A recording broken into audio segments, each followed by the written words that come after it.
Imagine, I walk into the car dealership where my son-in-law works, and he suddenly yells, "Get out of here. You can't afford our cars." He calls security to throw me out like a loser. But instead, his boss appears, glances at my son-in-law, and coldly says, "This gentleman's Rolls-Royce has already arrived, and you're fired." My son-in-law's betrayal turned into justice's revenge, but that was only the beginning. Before we continue, please subscribe to the channel and write in the comments what time it is where you are now. The Camry's engine ticked as I parked on the street. Troy's Porsche Cayenne occupying the driveway like a territorial claim. February evening. Light caught the vehicle's glossy black paint, and there was Troy, chamois in hand, making slow circles across the hood. He saw me approach, but didn't stop polishing. "Malcolm, you're early. Just picked this beauty up yesterday. Cayenne Turbo. 110,000, can you imagine?" I shifted the small gift bag containing books for the grandchildren. "It's very nice, Troy. Are Monique and the kids inside?" He smirked. That expression I'd come to recognize over the past 3 years. "They're inside. You can park on the street. Wouldn't want your Camry dripping oil on my driveway." Through the front window, Caleb and Nia waved. Their clothes struck me immediately. Caleb's shirt had a frayed collar. Nia's pants were too short at the ankles. I waved back, watching Troy position himself between me and the front door, forcing me to admire his acquisition a moment longer. The house smelled like roasted chicken and something bitter I couldn't identify. Monique appeared from the kitchen, wiping her hands on a towel, and her smile didn't quite reach her eyes. "Dad, good to see you." She hugged me quickly, then stepped back as Troy entered behind me, filling the doorway. The dining room felt expensive in that deliberately curated way. Abstract art I suspected she'd never have chosen herself. Chairs that prioritized appearance over comfort. Troy took the head of the table despite my presence. The children sat across from me, quiet and watchful. "So, Malcolm, how's that studio treating you? Still hear the neighbors through the walls?" Troy poured himself wine without offering me any. "It suits my needs. I couldn't live like that. A man needs space. But I guess at your age, downsizing makes sense. Right, honey?" He looked at Monique. She cut a piece of chicken with careful precision. Everyone has different situations. Nia started to ask me something, but Troy talked over her. "This Cayenne, Malcolm, it's got a twin-turbo V8, 0 to 60 in 3.9 seconds. Of course, I don't know if you'd appreciate that coming from. What year is your Camry?" 2015. 2014. Even better." He laughed, and Monique smiled weakly into her wine glass. The meal continued in this pattern. Every topic Troy touched became a referendum on worth and status. He mentioned the Cayenne specifications 3 times by my count. When Nia finally managed to ask about my week, Troy interrupted. "Retirement boredom, right? Nothing but time. Must be strange after working retail all those years." I'd owned a successful hardware chain for 40 years. Sold it in 2023. But Troy preferred his version of my history. I watched Monique refill his glass before it emptied. An automatic gesture. She'd learned his rhythms, anticipated his needs before he voiced them. This wasn't the daughter who'd argued philosophy with me over breakfast, who'd questioned everything, who'd wanted to teach literature. "Actually," I said, "I was thinking about Caleb's education. Your mother mentioned math is challenging this year." Caleb looked up, hopeful. "I was considering tutoring programs, or perhaps a school with smaller classes. I'd be happy to." Troy set down his fork with deliberate care. "We provide for our children. We don't need handouts." "It's not a handout. It's help from their grandfather." "We don't need charity from someone living in a studio apartment on fixed income. This conversation is over." His voice had gone cold. Precise. Monique's fork paused halfway to her mouth, then continued. No defense, no intervention. The children stared at their plates. I counted 3 times during that dinner when Monique could have spoken for me. She chose silence each time. After the meal, I asked to see the children's rooms. Nia's desk had broken drawer handles, held together with electrical tape. Caleb's sneakers, kicked under his bed, had worn completely through the soles, but the primary bedroom door stood half open, and I glimpsed the California King with its pristine white linens. Price tag still attached, dangling from the duvet corner. $800. The number was clearly visible. In the hallway, Nia whispered, "Grandpa, do you like Dad's new car?" "It's nice, sweetheart. How's school?" "Fine. Dad says we might get new shoes next month." I looked at her worn sneakers, the canvas splitting from the rubber. "Next month. He says the car payment comes first." "It's okay. These still fit." I found Troy in the living room scrolling his phone. "Thank you for dinner. I'll call next week about Monique. We'll let you know when we're free. We're busy people. Not everyone has endless retirement time." "Troy, I'd like to spend more time with my grandchildren." "We'll see. Bye, Malcolm." He turned away. Conversation finished. Through the window as I walked to my car, I saw his arm slide around Monique's waist, possessive and controlling. She leaned into him. Or maybe she just didn't resist. The drive back to Decatur took 25 minutes through evening traffic. My studio apartment greeted me with its familiar quiet. Small, yes, but meticulously organized. Everything in its place, nothing wasted. I made tea and sat at my desk, the laptop casting blue light across the room. My banking app loaded slowly. The balance appeared, $2,376,234. I'd sold my business 18 months ago for $24.5 million. Investments, careful living, and time had adjusted the number. I closed the laptop without logging out fully. On the wall, a framed photo caught the lamplight. Price Hardware's grand opening in 1987. I was 30 years old, standing beside the entrance I designed myself, wearing my father's watch. I'd built something. They thought that made me weak. Troy saw the modest apartment and assumed poverty. Monique had stopped asking about my finances years ago, convinced I'd mismanaged the sale money somehow. I opened a fresh document on my laptop, titled it Family Observations, February 2025, and began typing. Children's clothing conditions, luxury bedroom items, Troy's spending patterns, the Porsche's timing. Tomorrow, I decided I'd start watching more carefully, not with anger. That would cloud judgment. With precision, the way I'd analyzed market trends and supplier contracts for 4 decades. Troy had made a miscalculation. He'd assumed I was finished, powerless, irrelevant. I saved the document, created a password-protected folder, and went to bed. But sleep came slowly, images cycling through my mind. Nia's tape drawer handles, Caleb's destroyed shoes, that $800 price tag, swinging gently in the air conditioning's breeze. 3 days later, I sat at my desk while morning light stretched across my laptop screen. The coffee beside me had gone cold an hour ago. I'd been researching private investigators in Fulton County since 6 a.m., reading reviews, checking state licenses, cross-referencing complaint databases.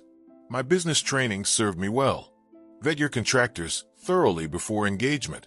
I'd narrowed the list to 3 candidates and scheduled consultations. The first 2 felt wrong. One was too eager, promising results before understanding the scope. The other quoted $8,000 for work I estimated should cost half that.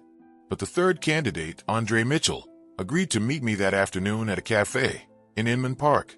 The location was strategic, equidistant from Decatur and Buckhead, neutral territory, public enough to be safe, but quiet enough for discretion. I arrived 15 minutes early, selected a corner table, and waited. Mitchell appeared precisely on time, mid-50s, gray threading through his hair, clothes neat but not expensive. He ordered black coffee and sat without preamble. "You said this was family-related." I appreciated the directness. "I need information about my son-in-law. His behavior changed. My daughter seems different. I need facts, not assumptions." "What specifically concerns you?" "He's spending beyond his means, flaunting wealth while his children wear worn clothes. Either he's hiding income or hiding debt. I need to know which." Mitchell pulled out a small notebook. 2 weeks, full surveillance and background check, $3,500. I'll need his schedule, vehicle details, workplace. I'd prepared everything, wrote it out the night before on a single sheet of paper. Troy's work hours at Cole Prestige Motors Atlanta. The Porsche's license plate. His typical lunch routine. I slid the paper across the table. I'll pay half now, half on delivery. I want daily updates. Nothing in writing until final report. He nodded once. Cash preferred for the deposit. I handed him an envelope containing $2,000. We shook hands, and he left first. I finished my cold coffee, watching him drive away in an unmarked sedan. A professional. That's what I needed. The days crawled. Mitchell sent brief text messages. Subject at workplace. Lunch meeting observed. Evening routine monitored. Nothing substantial, just confirmation of activity. I maintain my normal schedule. Grocery shopping on Tuesday. Library on Thursday. A walk around the neighborhood each evening. If anyone was watching me, they'd see nothing unusual. 10 days after hiring him, Mitchell called. We should meet. Same location, 2 p.m. The folder he slid across the table was thicker than I had expected. Photographs time-stamped, showing Troy with a younger woman, late 20s, professionally dressed. 3 different restaurants, 2 hotels. The body language needed no interpretation. His hand on her lower back, their faces close across a table, her fingers touching his arm. Her name's Jasmine Reed, sales associate at his dealership. Based on digital footprints and observed patterns, I'd estimate 8 months. I studied each photograph methodically, forcing myself to see evidence rather than betrayal. You're certain? Photographs don't lie. Restaurants, Bones, St. Cecilia, Kimball House. Hotels, Four Seasons Atlanta twice, Waldorf Astoria once. He uses a credit card she doesn't see, different from the one he uses for family purchases. Which brings me to the financial component. Mitchell produced a second set of documents. Background check revealed personal loans under his name only. Approximately $60,000 borrowed in the past year across 3 lenders. Credit cards maxed at their limits. Combined with your daughter's mortgage and the vehicle loans visible in public records, you're looking at total family debt around $340,000. I absorbed this carefully. Does my daughter know about the personal loans? Nothing in joint accounts reflects them. He's managing those payments separately, which means either hidden income or he's robbing Peter to pay Paul. What's your assessment? Mitchell leaned back, choosing his words. Man's living beyond his means to support 2 lifestyles. The math doesn't work long term. Your grandchildren's household is a financial house of cards. 1 missed payment, 1 emergency, and it collapses. I paid him the remaining $1,700 in cash, thanked him for his thoroughness, and drove home with the folder on my passenger seat. But my work wasn't finished. I needed to see it myself. Needed that first-hand confirmation. The following Tuesday, I positioned myself at the bar of a midtown restaurant Mitchell had documented. Arrived at 11:30, half an hour before Troy's typical lunch schedule. Ordered coffee. Took a seat with a mirror view of the dining room. My phone rested on the bar, angled to look casual. Troy arrived at 12:15 with Jasmine. They were laughing, his hand on her lower back, the same possessive gesture he used with Monique. He pulled out her chair, ordered wine without checking prices, leaned close when speaking. I photographed them through my phone's camera, pretending to scroll messages. One image captured his wedding ring, clearly visible while his fingers intertwined with hers across the white tablecloth.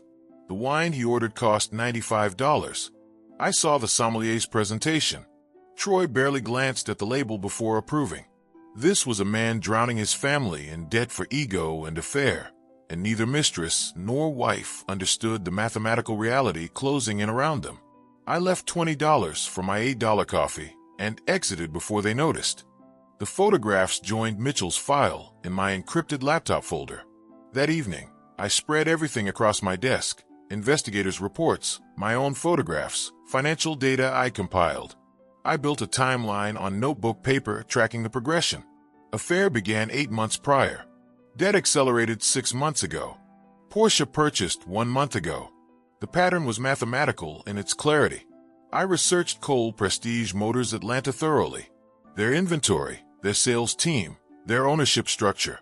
Harold Cole owned the dealership, second-generation proprietor. Reputation for high-end discretion. And there, buried in their online inventory, I found it. A Rolls-Royce Cullinan listed for 7 months at $465,000. 7 months unsold. An embarrassment for a luxury dealership. The commission on that vehicle would be substantial. 40, perhaps 50,000. Troy hadn't managed to move it despite his position as senior sales manager. What if a serious buyer wanted that specific car? What if that buyer insisted on working directly with the owner for discretion? What if that buyer was me? I began drafting an email to Harold Cole, choosing each word carefully. Professional investor seeking investment-grade vehicle for personal collection. Immediate cash purchase capability. Discrete transaction preferred. Request for private consultation with ownership. No mention of Troy. No hint of connection. I wrote and rewrote the email for 2 hours, adjusting tone, ensuring credibility. My business correspondence skills proved useful. I'd written thousands of emails to suppliers, always striking the right balance of professionalism and authority. Around 9 p.m., I called Monique. Brief check-in, nothing unusual. Just calling to see how you're doing. Her voice sounded distracted. Fine, Dad. Busy with the kids' schedules. Is everything okay?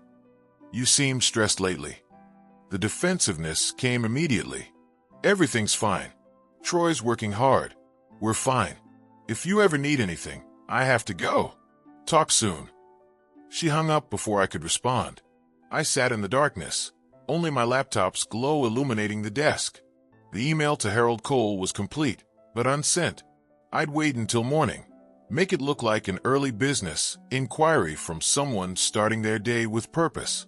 On my desk, I arranged the materials. Mitchell's final report, my supplementary photographs, financial analysis, dealership research. Beside them, I placed a handwritten list titled Objectives. 3 items. 1. Expose Troy professionally. 2. Protect Monique and grandchildren financially. 3. Ensure grandchildren's future. Not revenge strategy. Not anger methodology.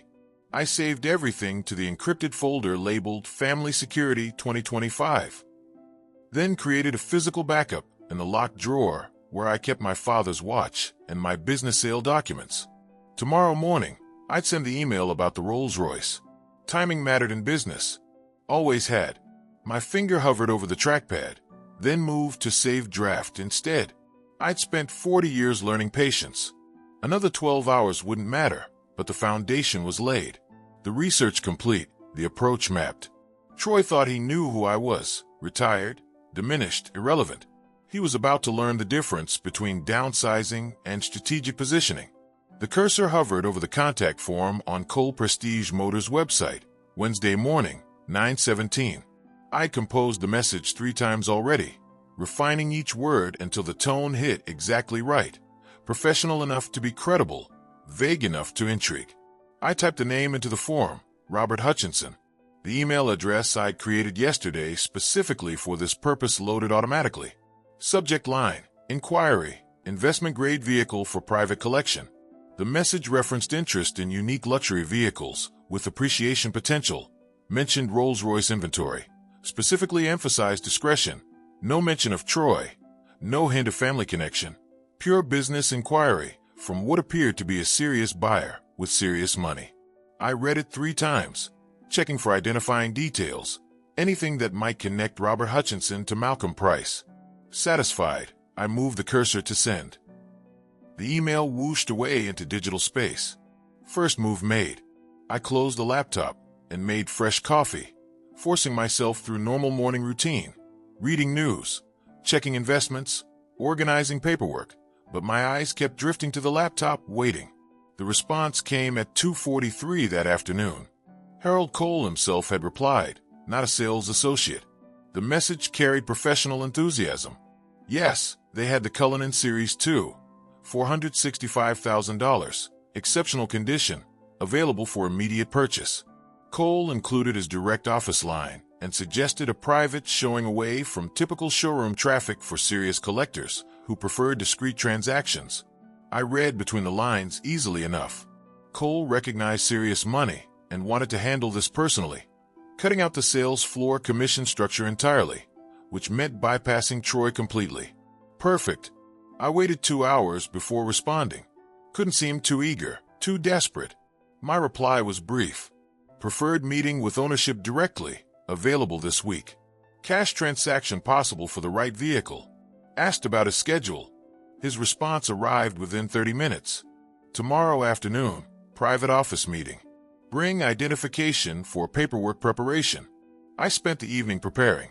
Visited my bank. Obtained a cashier's check for $100,000, made out to Cole Prestige Motors Atlanta. Purchased a leather portfolio from an office supply store. Nothing too expensive, but professional looking. Selected tomorrow's clothing, business casual. Neat but not flashy. Thursday afternoon, I drove to the dealership but parked 2 blocks away in a public garage. Didn't want the Camry visible at the building yet. That reveal would come later on my terms. The walk to Cole Prestige Motors took 8 minutes. I entered through the side entrance Cole had specified in his email, avoiding the main showroom where Troy worked. The receptionist expected me, smiled professionally, and escorted me directly to Cole's second-floor office.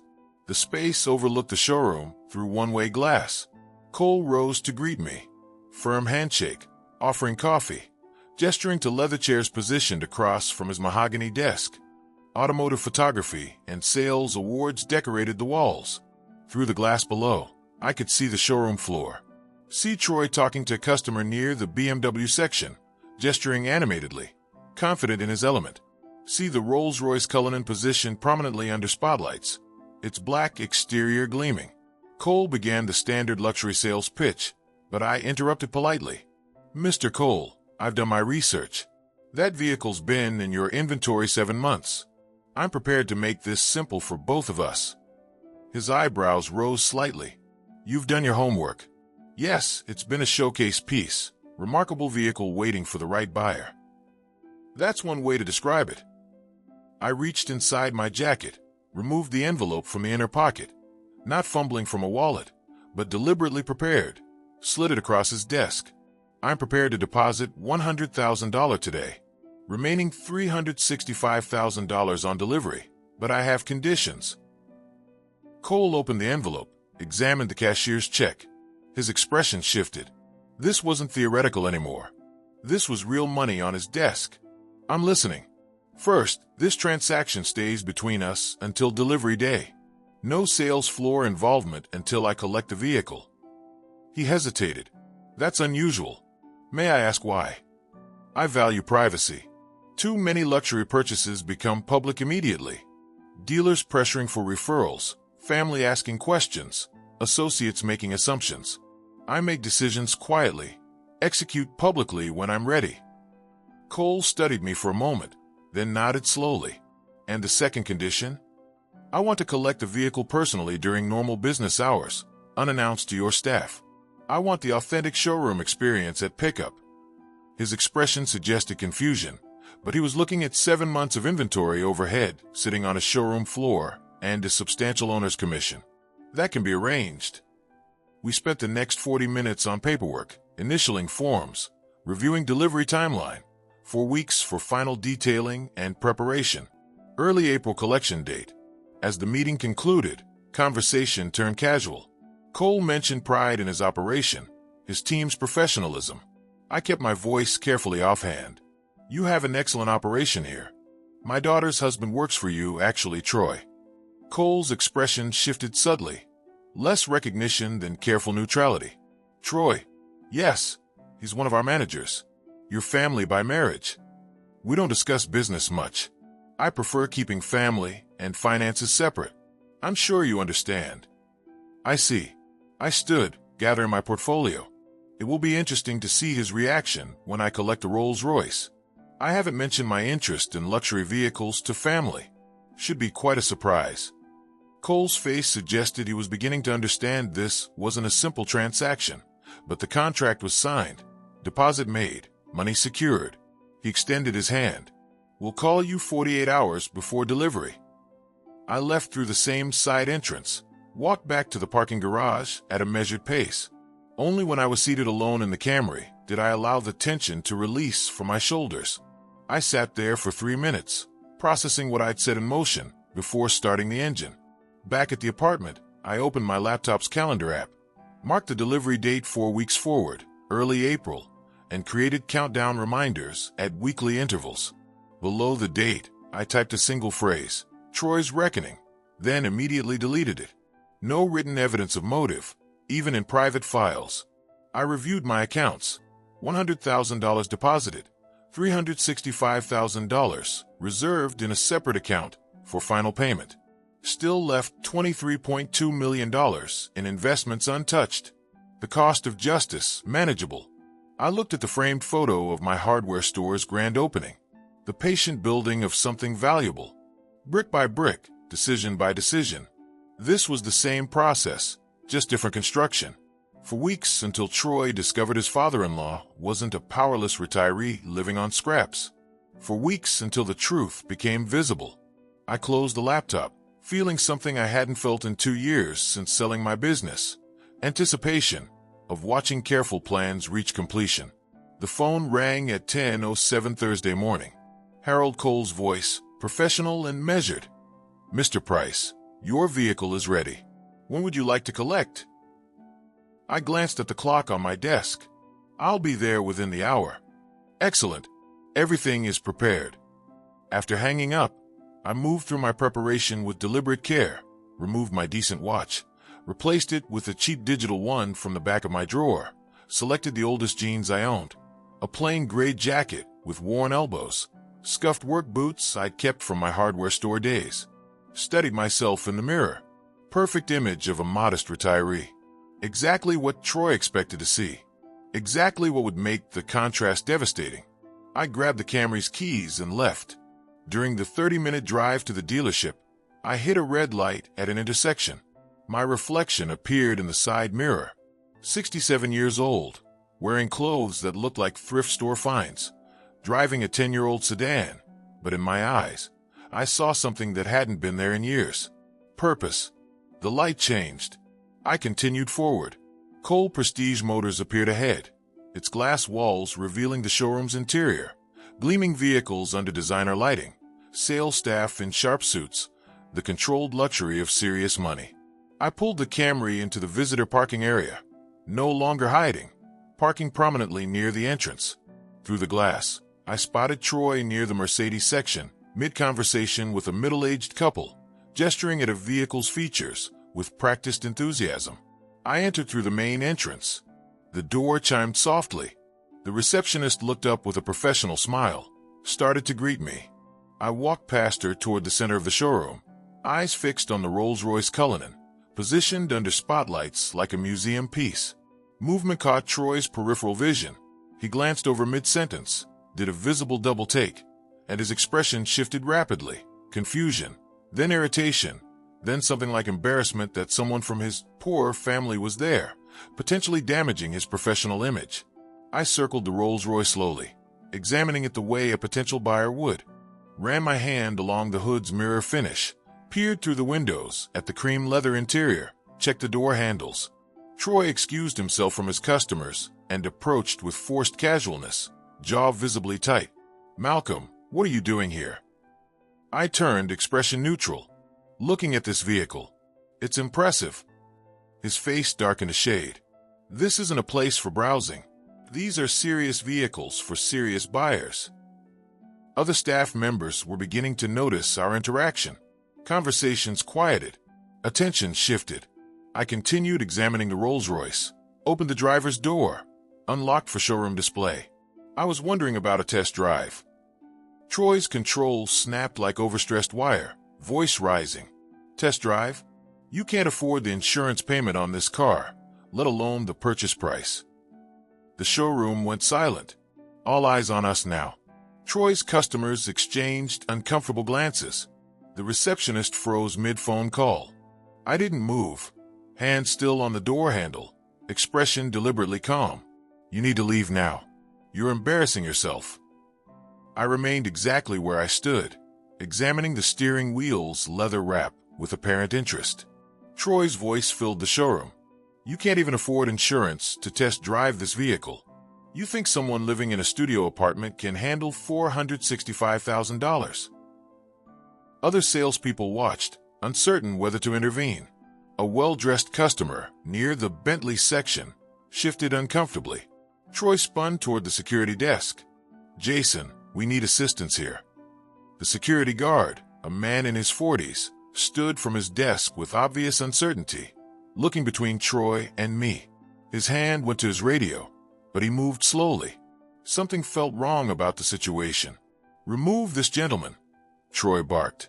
"He's disturbing actual customers."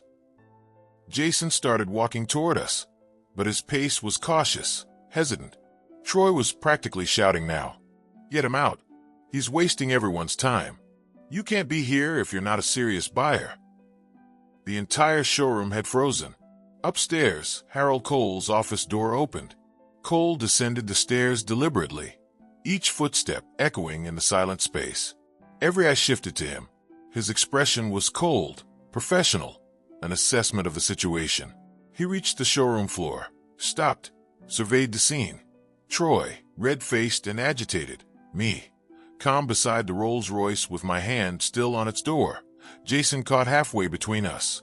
Other staff and customers watching like witnesses to an accident. Cole's voice cut through the tension like a blade. "Troy, my office." "Now." Troy spun toward him. "Mr. Cole, this man." Cole raised a single hand, silencing him. I said, "Now." Then he turned to me. "Mr. Price, apologies for the disturbance. Your vehicle is ready, and the paperwork is prepared." Troy's face drained of color. "Vehicle." The word came out barely above a whisper. Cole continued, addressing me while Troy stood frozen. "The Rolls-Royce Cullinan you purchased is prepared for delivery. Title transfer documents are in my office. Jason, please bring Mr. Price's paperwork." Jason understood immediately, nodded, and headed upstairs. Cole finally looked at Troy. "You just attempted to have my customer physically removed, a customer who purchased our most expensive inventory." He paused, letting the words sink in. "You're terminated. Collect your personal items. You have 30 minutes. The showroom remained absolutely still. Troy's mouth opened, closed, opened again. No sound emerged. Other salespeople stared at the floor, unwilling to witness their colleagues' destruction. "HR will contact you about your final paycheck and benefits termination. Leave your building access card at reception." Cole turned to me. "Please, let's complete your paperwork upstairs." I nodded, following him toward the stairs, without looking at Troy. Jason returned with a folder, handed it to Cole. As I reached the third step, Troy found his voice, raw, breaking, desperate. "This isn't over. You hear me, old man? This isn't finished. You'll regret this." I paused briefly, didn't turn around. Cole spoke coldly, without looking back. "Troy, security will escort you out if necessary. Leave now." I continued upward, leaving Troy standing alone in the center of the showroom, surrounded by witnesses to his humiliation, beside the vehicle he couldn't sell, that his father-in-law had just purchased with cash. From Cole's office window, I watched through the one-way glass as Troy stumbled toward his desk. Other salespeople deliberately avoided meeting his eyes, suddenly busy with paperwork, phone calls, anything that let them pretend they hadn't seen what just happened. Cole closed the office door behind us, set the folder on his desk. "That was uglier than I anticipated," he said quietly. I sat in the same leather chair I'd occupied 4 weeks ago. He made his choices. Cole slid the documents across to me. As I began reviewing the title transfer paperwork, Troy appeared below, carrying a small cardboard box, walking toward the exit with the mechanical movements of someone in shock.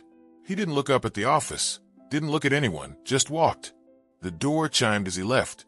I signed the final document and handed it back to Cole. The transaction complete. The drive home was silent. No radio, no music, no distractions. Just the hum of the Rolls-Royce engine beneath me. A symphony of quiet power. I parked in front of my apartment building, stepped out, and for a moment, simply stood beside the car, breathing in the cool Atlanta air. The beginning of justice had taken shape, but I knew this was only the first domino to fall. Troy's Porsche pulled into the driveway at 1:47. Through the kitchen window, Monique glanced at the clock, confusion crossing her face. Hours too early. The garage door rumbled. She heard his footsteps, heavier than usual. Then he appeared, carrying a small cardboard box. Tie loosened, face still flushed with residual anger. "I've been fired," he said flatly, setting the box down hard on the kitchen counter. "Unjustly. Complete injustice." Monique froze, dish towel in hand. What happened?" "Wealthy client complained about my sales approach. Management took his side. Politics. Always politics in these places." She moved closer, searching his face. "But you're one of their best. Doesn't matter when rich people complain. They chose money over loyalty." He loosened his tie further, played the role of wronged employee with practiced gestures. Her phone buzzed on the counter between them. A text from her friend Erica, who worked downtown near the dealership. "Did your dad just buy a Rolls-Royce at Troy's work?" Monique stared at the screen, read it twice, looked up at Troy. "My father bought a car at your dealership." Troy's expression shifted. Caught. Calculating. He pivoted fast. "That's what this is about. Your father.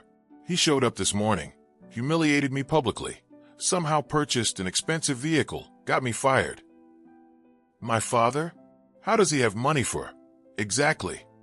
Troy seized the opening. "Where did he get it? Something's wrong here. Dark money. Maybe illegal. I don't know, but something isn't right." Monique's hand reached for her phone. "I need to call him." "You're calling him?" Troy's voice rose. "I'm your husband. He destroyed my career, and you're taking his side." But she was already dialing. 3 rings, then his voice, calm and measured. "Monique, I was expecting your call. Where did you get money for a Rolls-Royce? Troy says you got him fired." "I'll explain everything face to face. Can you meet this afternoon?" "Why not just tell me now?" "Because you deserve to see documentation. Proof of everything. 2 o'clock. Inman Park Cafe." She hesitated. Troy was watching her intently, eyes sharp. "Fine. 2 o'clock." After hanging up, she turned to Troy. "I'm meeting him. I need to hear his side." Troy's face darkened. "His side? I'm your husband. You're choosing him over me." "For the first time in years," she said quietly, "I'm choosing to hear what he has to say. That's not choosing sides." She went to change clothes, leaving Troy in the kitchen. Her hands shook as she selected a blouse from her closet. 20 minutes later, she backed her Honda out of the driveway. 3 cars back, Troy's Porsche followed at a careful distance. The cafe in Inman Park was moderately busy. I sat at a corner table, back to the wall, leather folder beside my coffee. Monique arrived 7 minutes late, face tight with stress. She sat without greeting. I began without preamble. 2 years ago, I sold my business. 7 hardware stores built over 40 years. Sale price, $23 million. Monique's expressions cycled through shock, disbelief, anger. "You've been rich for 2 years and said nothing." I slid documents across the table. Sale agreement, bank statements, tax returns. All legitimate, all legal. Her hands trembled as she read. "I wanted to see who you really were," I said. "When I was poor, you didn't respect me." Troy openly mocked me. "You said nothing." "We didn't mock." I produced more papers, printed screenshots of Troy's social media posts ridiculing his broke father-in-law. Text messages to friends complaining about my pathetic financial state. One post from 3 months ago. "Old man still driving that sad Camry. Probably can't afford gas." Monique's face crumbled. "I didn't know he." Then I placed the photographs on the table. Troy with a younger woman, time-stamped, bodies angled toward each other in unmistakable intimacy. Restaurant tables. Hotel entrances. His hand on her lower back. "Her name is Jasmine Reed," I said. "These are from the past 8 months." Monique stared at the images, hands slowly covering her mouth. Tears tracked down her cheeks silently. "How long?" Her voice barely reached me. 8 months. While he told you the family couldn't afford new shoes for the children. I added more documents. Restaurant receipts charged to credit cards she'd never seen. Financial analysis showing $340,000 in total family debt. A separate report detailing a hidden $22,000 credit card used exclusively for affair expenses. "You hired someone to follow him," To spy on us, she said weakly. To protect you and my grandchildren. I slid across a financial projection chart. At the current debt rate, you'll face foreclosure within 18 months. Troy's been spending on her while your children's needs go unmet. Monique oscillated between grief and defensive anger. Maybe he made mistakes, but he's my husband, the father of my children. Your plan destroyed his career. How is that protecting us? I leaned forward, voice firm but not harsh. I didn't destroy his career. His arrogance did. I bought a car. He chose to publicly humiliate a customer who happened to be his father-in-law. His choices have consequences. Silence stretched between us. Monique looked at the photographs again, the bank statements, the debt analysis. I need time to think. I can't process this all right now. Take the time you need, I said. But know this, those children deserve better than financial ruin and parents modeling disrespect. She gathered the papers, stuffing them into her purse with shaking hands. She left without another word. From my seat, I watched her walk to her car. 3 spaces behind it, Troy's Porsche sat with its driver slumped low in the seat. He'd followed her, watched through the window. He couldn't hear the words, but he'd seen the papers, seen her tears. I pulled out my phone, opened my notes app, typed Troy knows. She knows. Then deleted it. No written evidence, not even private. I finished my coffee slowly, paid cash, and drove back to Decatur in the Rolls-Royce. The vehicle still felt foreign, too large, too luxurious, but it had served its purpose. That evening, Monique arrived home 30 seconds before Troy. She didn't confront him about following her, went directly to the bedroom, and locked the door. She spread the documents across the bed, studied them for hours. The photographs hurt most. Troy's expression in them showed happiness she hadn't seen directed at her in years. Downstairs, Troy scrolled through his phone. A message from a former colleague. Used car dealership in Lithonia is hiring. Lower pay, but immediate availability. He applied without hesitation. Money pressure was coming. He could feel it. 3 days later, Troy started at the new position. Used car sales manager, $65,000 salary, 30% pay cut from his previous role. He told Monique it was temporary, just until something better came along. That same evening, I sat in the Rolls-Royce, parked at a public park, watching sunset paint the Atlanta sky orange and purple. My phone showed a text from Monique sent an hour earlier. I need more time to think. Please don't contact Troy directly. I typed my response carefully. Take the time you need. I'm here when you're ready. What I didn't mention, I'd already scheduled a consultation with a family law attorney for next week. Patience had built my business brick by brick over 40 years. Patience would finish this. The attorney's office occupied the 22nd floor of a downtown Atlanta tower. Floor-to-ceiling windows framed the skyline. Morning light sharp and clinical. Diane Castillo sat across her mahogany desk, reviewing the folder I'd sent ahead, organized with color-coded tabs, chronological summaries. The businessman's approach to a family crisis. She looked up, expression professional but not unkind.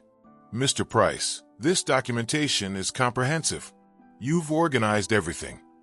I built a business on documentation, I said. This is about protecting my family. With this evidence, adultery, financial deception, children's welfare at risk, your daughter has a strong position if she decides to file. The question is she ready? My answer came without hesitation. Not yet, but she will be. What can we do to prepare? Diane explained Georgia divorce law with practiced precision. The state operated on no-fault principles. Adultery alone didn't guarantee advantage, but a pattern of financial recklessness demonstrably harming minor children's welfare. That mattered. Courts prioritized the children's interests above all. We need financial forensics, she said. A professional CPA analysis documenting every hidden dollar, every missed payment, every expense that should have gone to your grandchildren but went elsewhere. That builds an undeniable case. The consultation lasted 90 minutes, cost $400, the first of several. When I left, the city stretched before me in gleaming steel and glass. My reflection appeared in the window's surface, older, darker-skinned, calm but resolute. I thought of Monique's children and what kind of future they deserved. Justice wasn't revenge. It was restoration, and I intended to see it through. 2 days later, I called Monique. The conversation moved carefully, like walking on ice. "How are you processing everything?" I asked. Her voice carried exhaustion. "I've been reviewing the documents, noticing things I missed before. He's been evasive about the new job. Won't tell me the actual salary. Says it's complicated." "I've consulted with an attorney," I said. "Not to push you, but to understand your options. There's something called financial forensic analysis." "You hired an attorney?" "I consulted to understand how to protect you and the children if you decide to proceed. With your permission, I'd like to hire a CPA to analyze your family finances professionally." There was a long pause. Traffic noise in the background suggested she was driving, somewhere Troy wasn't. What would they need? "Only what you can legally provide as account holder, bank access, credit card statements, loan documents." Another pause, longer. Then quietly, "Okay, do it." That afternoon, I contacted a CPA firm specializing in divorce financial analysis. Paid a $4,200 retainer. Monique provided everything she could access: joint account login, credit card numbers, mortgage statements. The CPA promised a comprehensive report within 2 weeks. 12 days later, the report arrived via encrypted email, 42 pages of detailed analysis. I printed it, sat at my kitchen table with coffee that went cold as I read. The numbers were worse than I'd imagined. Documented spending on the affair: $14,400 over 8 months. $1,800 monthly average for restaurants, hotels, and gifts. Jewelry for Jasmine that Monique never received. Hidden credit card opened without Monique's knowledge. $22,000 balance at 24.9% interest. Minimum payments being skipped. 2 personal loans in Troy's name only, $35,000 and $25,000. Used partially for the Porsche down payment, partially for affair expenses. The family mortgage, 3 months behind. Troy had been intercepting bank notices. If the next payment was missed, foreclosure proceedings would begin. Children's college funds, $12,000, withdrawn 6 months ago. The money never explained to Monique. Total family debt, $340,000. Troy's new reduced salary of $65,000 couldn't sustain the current debt load. The CPA's conclusion was stark: financial collapse imminent without intervention. Recommend immediate debt counseling or dissolution of joint financial obligations. I forwarded the report to Diane Castillo, then called Monique. "We need to meet. The financial analysis is complete. It's urgent." But before we could meet, the crisis accelerated on its own. The certified letter arrived at Monique's house on a Tuesday morning. Official bank letterhead, formal language, devastating content. Notice of mortgage default. 30 days to cure deficiency or foreclosure proceedings will commence. That evening, after the children were in bed, Monique confronted Troy in the kitchen. She held the letter like evidence at trial. "We're 3 months behind on the mortgage. You told me payments were current." Troy's face shifted immediately to attack mode. "Because I lost my income. Your father destroyed my career. The report says payments were missed even when you were working." His eyes narrowed. "What report?" She realized her mistake too late.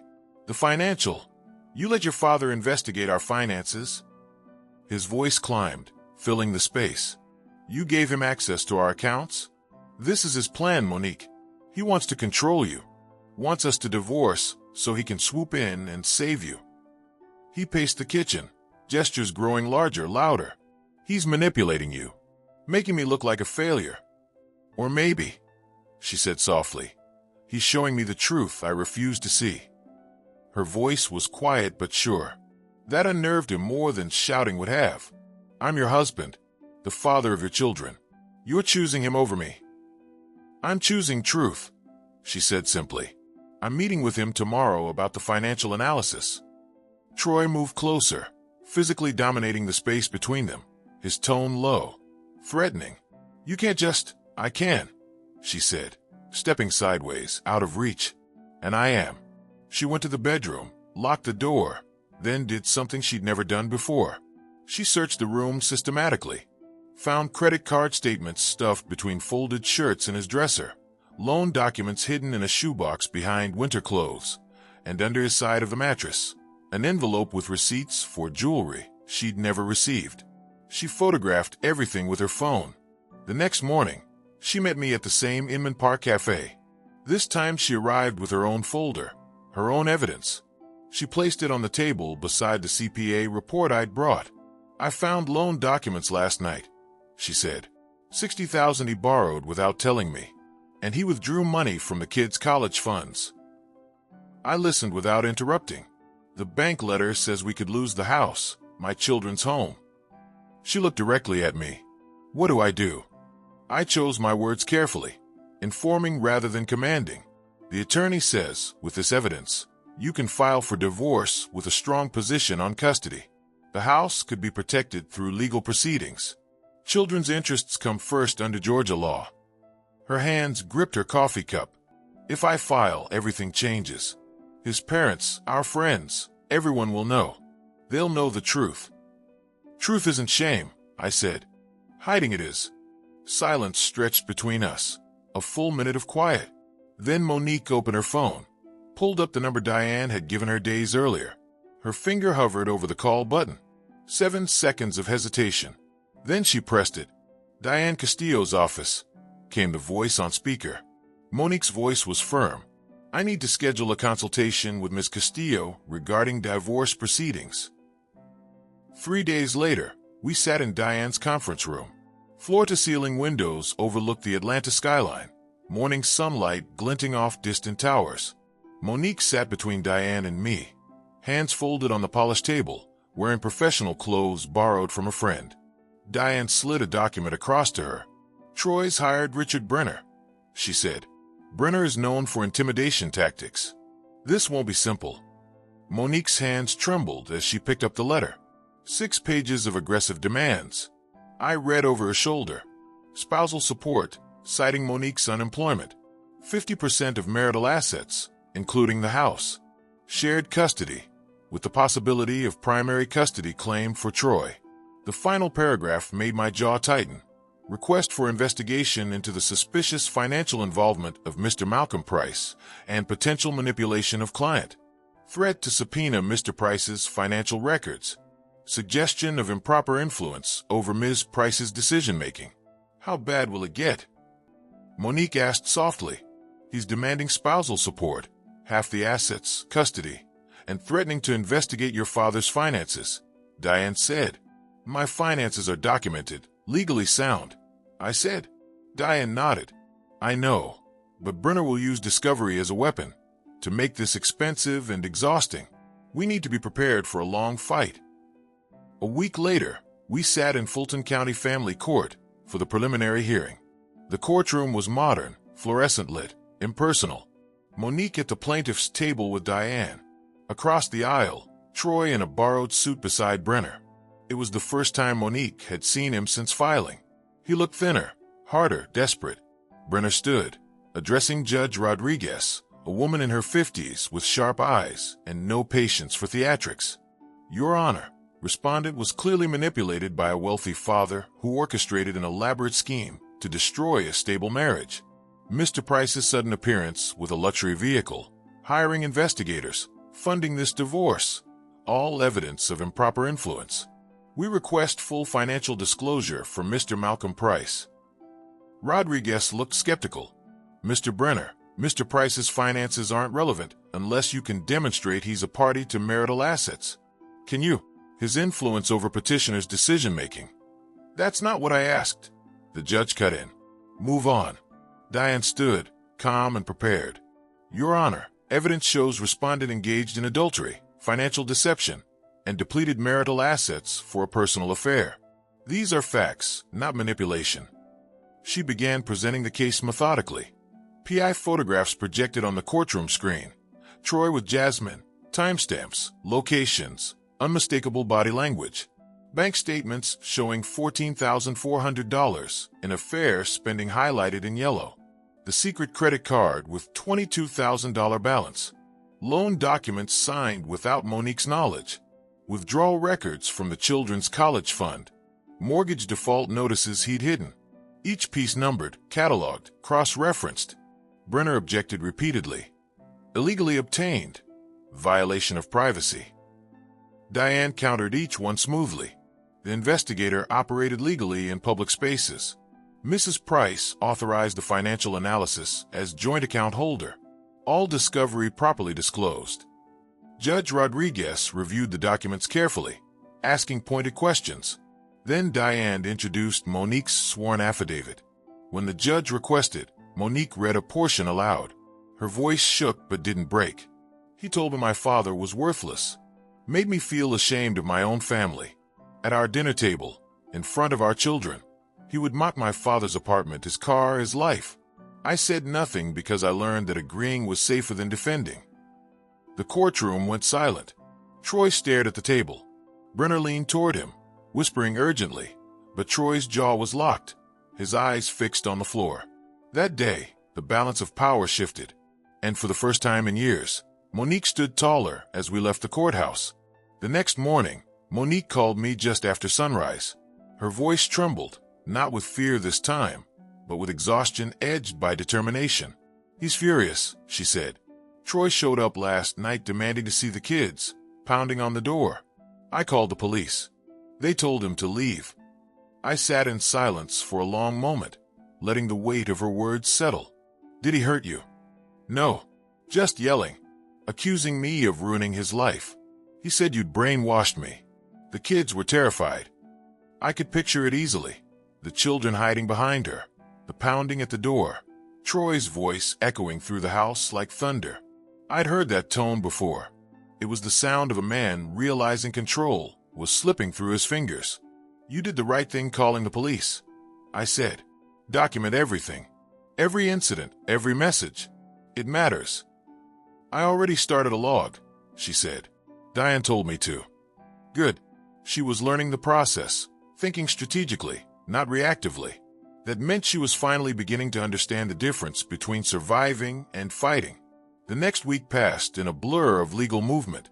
Diane filed a motion for temporary custody and child support. Brenner countered with a motion for joint custody, arguing that Troy had been unjustly terminated and was now under financial duress. The court scheduled an emergency hearing. Troy's behavior escalated as if synchronized with the paperwork. He began sending long, unhinged text messages late at night. "You'll regret this. He's using you. He wants you weak." Then one morning, Monique discovered that her car's tires had been slashed. The police report documented the damage. No witnesses, but everyone knew who'd done it. When I read the police report, my hand tightened on the page until it crumpled slightly. The old part of me, the man who'd built a business by confronting problems directly, wanted to drive to Troy's apartment, look him in the eye, and settle it without lawyers. But that impulse would only give him leverage. He'd twist it, claim harassment, claim I was unhinged. Instead, I took a slower path, the professional one. 2 days later, I sat again in Diane's office. The city skyline glowed in late afternoon haze. "We can request a restraining order," she said, reviewing the documents Monique had provided. The texts, the property damage, the police call, all evidence of intimidation. "Will it hold?" "With Judge Rodriguez?" "Yes. She doesn't tolerate bullying." We filed immediately. That Friday, Monique and I walked into the courthouse side by side. The air smelled faintly of disinfectant and paper, a bureaucratic scent that reminded me of business licensing offices. Troy stood across the hallway outside the courtroom, jaw clenched, his lawyer beside him. When his eyes met mine, they burned with hatred. But there was something else there too, fear. Inside, the hearing was brief but decisive. Diane presented the evidence succinctly. Late-night texts, the police report, photographs of the slashed tires. Monique testified calmly, her voice steady. When Troy attempted to speak out of turn, Rodriguez cut him off sharply. "Mr. Price, one more interruption, and you'll be removed from this courtroom." He fell silent. After reviewing the evidence, Judge Rodriguez granted a temporary protective order. Troy was barred from Monique's property and from any direct or indirect contact outside scheduled visitation Supervised only, pending custody evaluation. Troy's face went white as the judge read the order aloud. Violation will result in arrest, she added. Mr. Price, this court expects your full compliance. When the gavel struck wood, Monique exhaled for the first time in what felt like months. I put a hand lightly on her shoulder as we left. Outside the courtroom, she turned to me. He's going to hate me for this. He already did, I said quietly. Now he just can't hide it. That weekend, she and the kids came to stay at my apartment in Decatur. It was small, but the children didn't care. They were laughing again, playing with my old chess set, using the pieces as action figures. For the first time, the sound of joy returned to that cramped space.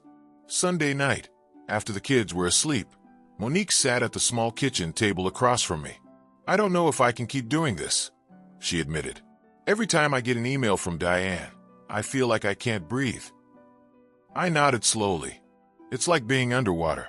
Every move feels heavy. She looked at me then, eyes filled with the kind of pain that only comes when illusions finally shatter. I thought I loved him. I really did. You loved who you thought he was, I said. That's different. She didn't answer. The trial preparation took the next 2 months. Depositions, document requests, child interviews with a court-appointed counselor. Monique began attending therapy sessions, court-required, but helpful. Slowly, she began to sound like herself again, like the woman who used to laugh at small things. Troy, meanwhile, spiraled. He'd been demoted at his new job in Lithonia after missing work repeatedly. His Porsche was repossessed. Friends began distancing themselves. Even Jasmine, the woman from the affair, stopped returning his calls once the media caught wind of the divorce filings. I hadn't intended for it to reach the news, but somehow a local blog that specialized in luxury dealership gossip picked up the story. Former Cole Prestige manager fired after public incident. Divorce allegations follow. The article didn't mention Monique or me by name, but anyone who knew him would recognize the description. Diane warned me about potential blowback. Brenner might try to claim you leaked it. I didn't, I said. I know, she replied, but he'll use whatever narrative benefits him. We prepared for the custody hearing scheduled in June. Diane and the forensic accountant had built a meticulous case. Every financial discrepancy, every hidden debt, every reckless decision, documented, highlighted, organized. The morning of the hearing, Monique wore a navy suit borrowed from a friend at her old job. She looked strong, composed. The children waited with a court liaison. I sat behind her in the gallery. Brenner opened with his usual aggression. Your Honor, my client acknowledges financial mistakes, but maintains his devotion to his children. He has stable employment, housing, and deep ties to the community. Rodriguez's expression remained unreadable. Proceed. Diane stood. Your Honor, devotion does not erase deceit. We will show that Mr. Price's financial recklessness placed his children at risk of losing their home, their savings, and their stability. She began laying out evidence, like a surgeon opening precise incisions. The CPA report, the hidden loans, the affair spending, the default notices, the slashed tires, the police report, the texts, the timeline of deception. Troy sat rigidly, his face twitching with restrained rage. Brenner objected repeatedly, but each time, Rodriguez overruled. Then came Monique's testimony. She spoke softly but firmly about the years of manipulation, how Troy isolated her from family, controlled the finances, ridiculed her father. At one point, her voice broke, describing the children's fear that night he pounded on the door. I realized, she said, that love isn't supposed to sound like footsteps coming down the hall and wondering if tonight is going to be another explosion. Even the stenographer paused for a heartbeat before resuming typing. When she finished, Troy stood, unable to contain himself. She's lying, he shouted. She's trying to destroy me because her father hates me. Rodriguez's voice cut through the courtroom. Mr. Price, sit down. One more outburst and I'll hold you in contempt. He sat seething. After hours of testimony, the judge announced her interim ruling. The evidence overwhelmingly indicates financial irresponsibility and emotional volatility. Temporary full custody will remain with Mrs. Price. Mr. Price will have supervised visitation until further review. The gavel struck again. The sound echoed like closure. Monique turned toward me, eyes wide, not joyful exactly, but freed. "Is this real?" she whispered. "Yes," I said. "It's the beginning of real." Outside the courthouse, she hugged me for the first time in years.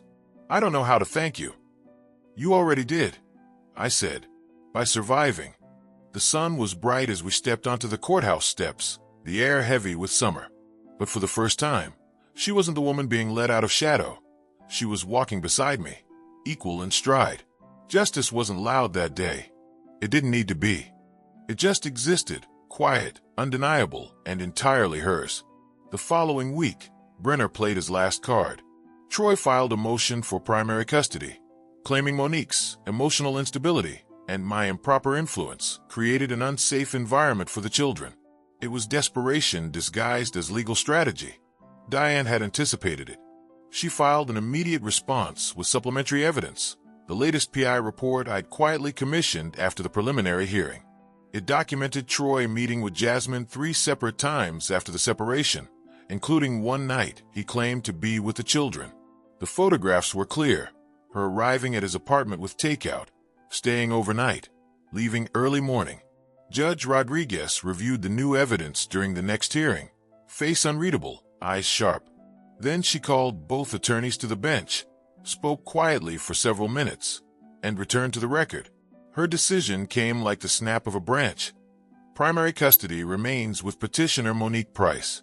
Respondent is granted supervised visitation twice weekly, transitioning to standard visitation only after a 90-day review period, contingent upon documented compliance with court orders. A murmur rippled through the courtroom. Brenner looked furious. Troy stared straight ahead, unmoving, his face pale beneath the courtroom's fluorescent light. Outside, early evening heat pressed down like a weight. Monique, Diane, and I walked toward the parking structure. Diane reviewed the outcome as we moved. Preliminary rulings favor us strongly. Final decree hearing in 6 weeks. If he's smart, he'll settle rather than drag this out. When she peeled off toward her car, Monique turned to me. "He looked broken in there," she said quietly. "Did you see his face?" I had. It was the look of a man watching the foundation of his self-image crumble. Devastation and rage mixed together, searching for someone to blame. "He blames you for everything," she added, her tone unreadable, "even though he caused it." "Blame is easier than accountability," I said. We walked toward the Rolls-Royce. She stopped short of the passenger door, eyes on the car. "This car, it started everything." "No," I corrected gently. "His choices started everything. This car just made them visible." As I unlocked the doors, my phone buzzed. A text from an unknown number. "You destroyed my life." I won't forget. The timestamp, 7:18 p.m. I recognized the area code immediately. I deleted the message without responding. Didn't mention it to Monique. But driving her home, I checked the rearview mirror more carefully than usual. 6 weeks later, I sat in the courthouse waiting area, wearing a charcoal gray suit. Mid-July morning, the air conditioning fought against the Atlanta heat outside. Monique sat beside me, wearing a cream blouse and blazer, her hair neatly tied back. Diane scrolled through notes on her tablet. This was it, the final decree hearing, the end of the legal battle. 9 o'clock came and passed. The defendant's table inside the courtroom remained empty. At 9:03, the bailiff's voice rang out. "All rise for the Honorable Judge Rodriguez." We stood, then sat as she reviewed her papers, with visible irritation. "In the matter of Price versus Price, where is the respondent?" "Unknown, Your Honor," Diane said. "He's been properly notified." At 9:07, the courtroom door opened. Troy entered, disheveled, no attorney beside him. His suit hung loose on a thinner frame, face unshaven, eyes bloodshot. "Mr. Price, you're late," said Rodriguez, her tone cool. "Where is Mr. Brenner?" Troy's voice came hoarse. "No longer retained, Your Honor. I'm representing myself." The judge sighed audibly. "Very well. This is the final decree hearing. Based on preliminary rulings and submitted evidence, I am prepared to issue the final order. Do you wish to present any additional evidence or argument? Troy looked down at the crumpled papers clutched in his hands. Your Honor, I request reconsideration of custody and support arrangements.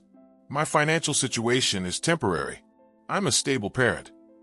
Rodriguez adjusted her glasses, unimpressed. Mr. Price, preliminary rulings have already addressed these issues. Without new evidence, the final decree stands as drafted. Troy's composure cracked. His voice rose, sharp and frantic. New evidence. You want new evidence. Her father orchestrated everything. He destroyed my career. He bought that car to humiliate me. He pointed at me in the gallery. He's sitting right there.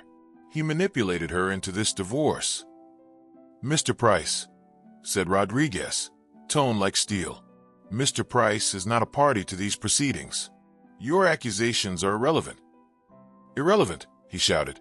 He hired investigators to spy on me. He's been funding her attorney, pulling the strings. Diane rose calmly.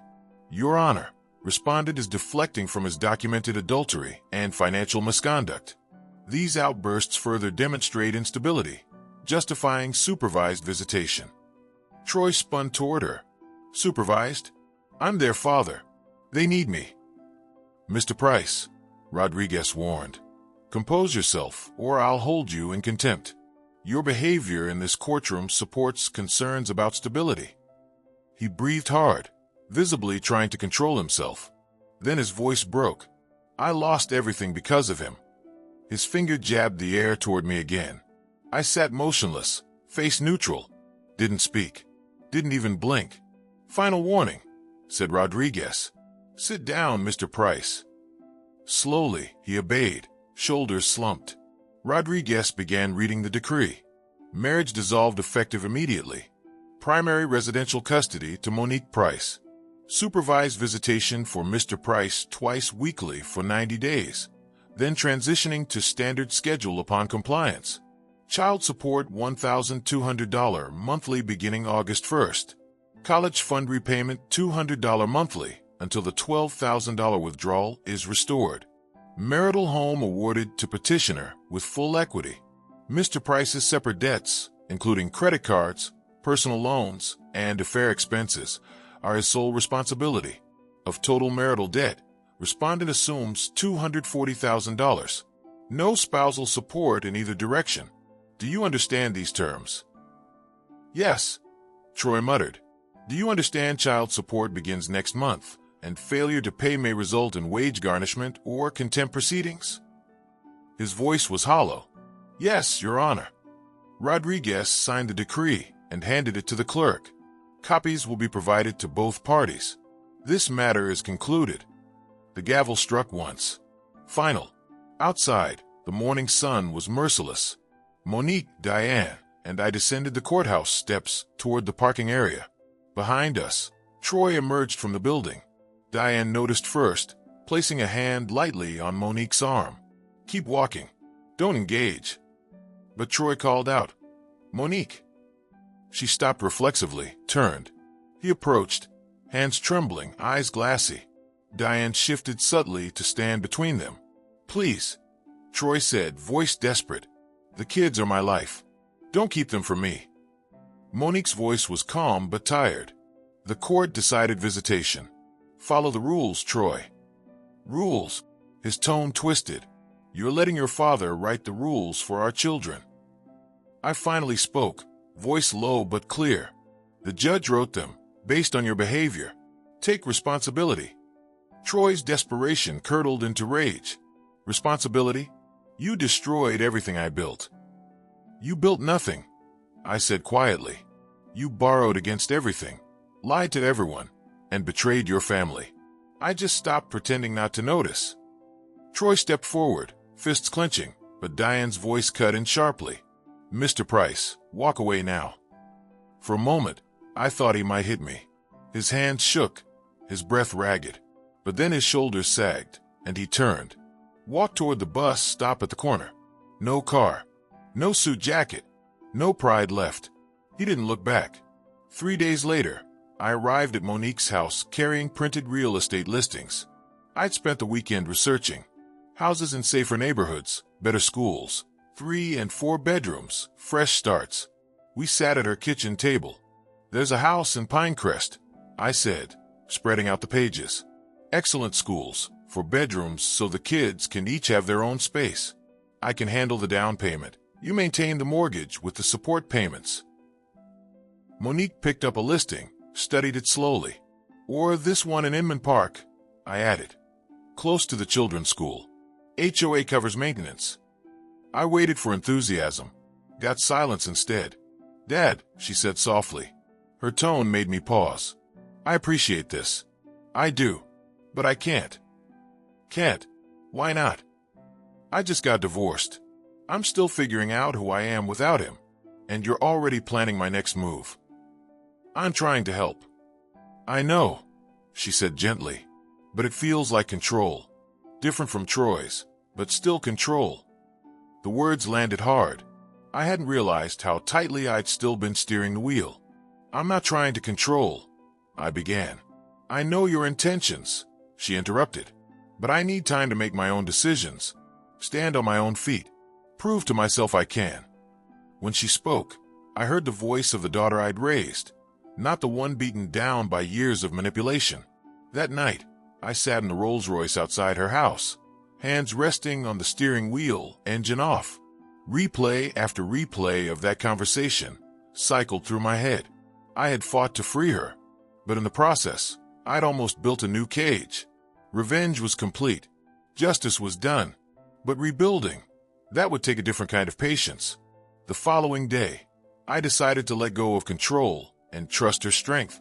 And for the first time in a long while, I felt peace instead of strategy. A week after our conversation about the real estate listings, I sat at my desk reviewing financial statements. The mortgage payment for Monique's house lay open beside my checkbook, $2,200 due in 5 days. I knew she didn't have steady income yet. Knew the calls from collectors still came at night. I picked up my pen, wrote the check, addressed the envelope directly to the mortgage company, not to her. No explanations, no signature message, just silence doing what love needed to do. Then I wrote another check, this one for $180,000 to the debt consolidation company, settling the remainder of her portion of marital debt assigned by the court. 2 envelopes, 2 quiet acts of repair. On my way to the grocery store, I dropped them in the blue postal box at the corner. That evening, my phone rang. Her number flashed. "Dad," she said, voice hesitant. "The mortgage company called. Said my account is current. Overpayment applied to next month's bill." "Did you?" "The house is in your name," I said simply. "Wanted to make sure you kept it." Another pause. "And the debt company called," she whispered. "They said the balance was 0. Completely cleared." "Dad, you didn't have to. You needed a clean slate." I said. "That's all." There was silence on the other end. Then softly, "Thank you." After hanging up, I noted the total in my ledger, $182,200. I didn't categorize it as loan or gift. Just wrote one word beside it, support. 2 weeks later, Monique called again, but this time her voice carried something I hadn't heard in months, excitement. "I got a job," she said. "Office manager at a medical practice, $42,000 a year. I start Monday." I smiled without meaning to. "That's excellent. Congratulations. Tell me everything." We talked for 20 minutes. About the doctors she'd be working for. About the commute. About her first impression of the office. Bright, busy, full of energy. She sounded alive. That Monday, she began her new routine. Dropped the kids at school. Drove 15 minutes downtown. Managed scheduling, billing, and patient flow. Picked up the kids at 5. Cooked dinner. Helped with homework. Normalcy rebuilt itself quietly, one day at a time. 2 weeks later, she texted me a photo of her first paycheck, framed in a cheap dollar store frame on her kitchen wall. "First money I've earned in 12 years. I replied, "First of many. Proud of you." Week 3, she rearranged her living room without asking anyone's opinion. Painted an accent wall turquoise after watching a tutorial online. Took the kids' school shopping with her own money. Modest purchases, but hers. Every small decision was a declaration of autonomy. When I visited to drop off birthday gifts for the kids, I noticed the changes. Different furniture arrangement, fresh paint, a laptop open on the kitchen table with work spreadsheets. Signs of ownership, not of property, but of self. I didn't mention them, just asked about her job instead. By late August, Troy's situation had worsened. His manager at the used car lot in Lithonia called him into the office. I learned about it later through Monique. "Glenn, you've been late 4 times this month," the manager told him. "And yesterday, a customer complained you smelled like alcohol." Troy tried to defend himself. "I'm handling personal issues. Handle them outside of work. This is your final warning." That night, he drank heavier than usual. At 9:47 p.m., he called Monique. She told me about it the next day. His voice was slurred. He said he missed me, missed the kids, that he'd made mistakes. I could smell the liquor through the phone. "What did you say?" I asked. I told him not to call me like that the kids deserved better. She paused, then added softly, "I didn't feel pity this time, just distance." The next morning, Troy arrived late again. His manager didn't speak long. "Clean out your desk. We're done." Unemployed again, with Monique working full-time, I became an after-school presence for the grandchildren. Not by insistence, by invitation. "Dad," she said one evening, "could you pick up the kids Tuesdays and Thursdays? Just until I get home from work." I agreed immediately. Those afternoons became our routine. I'd pick up Ethan and Sophie from school at 3. Sometimes we stayed at their house. Sometimes they came to my apartment. We made homework into games. Multiplication with a deck of cards. Fractions with pizza slices, literal ones from the corner shop. No lectures about money or responsibility. Just presence and patience. One afternoon, while doing math worksheets, Sophie looked up. "Grandpa, why doesn't Daddy live with us anymore?" I took a deep breath. Sometimes adults make choices that hurt people they love. Your mom made a brave choice to protect you. Your dad needs time to work on himself. Ethan, quieter, asked, "Are you rich?" I paused. "I have enough," I said. "But what matters isn't having money. It's using it wisely and treating people with respect." Sophie thought for a moment. "Daddy had a nice car, but he wasn't nice." "Exactly," I said gently. "Things don't make someone good. Actions do." Late August evening. The children were asleep upstairs. Monique and I sat at her kitchen table, coffee between us. "I've been thinking," she said slowly, "about everything that happened. The car, the divorce, you." I stayed quiet. "For months, I thought you were being vindictive, that you wanted revenge." She held up her hand before I could respond. "But now I see it differently. You weren't getting revenge. You were showing me truth I didn't want to see." Her eyes were wet, but her voice steady. "You saved us. Not just from Troy, from the version of me that accepted his lies." My throat tightened. "You always had that strength. I just helped you see it." She reached across the table, took my hand. "I'm sorry it took so long to understand." We sat in silence. Outside, the sprinklers on the neighbor's lawn started their rhythmic hiss. Ordinary life, finally restored. A few months later, I moved into a larger apartment, 2 bedrooms. One for me, one set up for Ethan and Sophie. Twin beds, bookshelf, homework desk, kitchen big enough to cook again. The day before Sophie's 9th birthday, I decorated the living room with purple and silver balloons, her favorite colors. A homemade cake cooled on the counter. Vanilla with buttercream. The first cake I'd baked in decades. The doorbell rang at 4. Monique arrived with the kids. Sophie ran in wide-eyed. "Grandpa, you have balloons." She hugged me so tightly I nearly lost balance. Ethan followed, quieter but smiling. Monique carried fruit salad, looked around. "Dad, this place is perfect. For you. For all of us." The celebration was small but full of joy. We played board games, laughed, sang terribly out of tune. Sophie made her wish and blew out 9 candles. She didn't say the wish, but she looked at me when she made it. We sliced the cake, It was lopsided but sweet. "Best birthday cake ever," she declared. Ethan grinned. "Pretty good, Grandpa. Just kinda sideways." "First cake in 40 years, I said, laughing. "Sideways counts as success." "Can we make one together next time?" Sophie asked. "Absolutely." Later that night, after the children fell asleep on the couch watching a movie, Monique and I sat quietly again. "You saved me," she said. "From ruin, from becoming a person I didn't recognize. You made me see that I mattered more than appearances." "You did that yourself," I said. She shook her head. "No, you created the space where I could choose it." I reached across, squeezed her hand. "You're my daughter. Protecting you isn't a favor. It's love." The following month, I met with an estate attorney. Set up an education trust for Ethan and Sophie. $500,000 total. $250,000 each. Locked until they turned 18. Accessible only for tuition, housing, or books.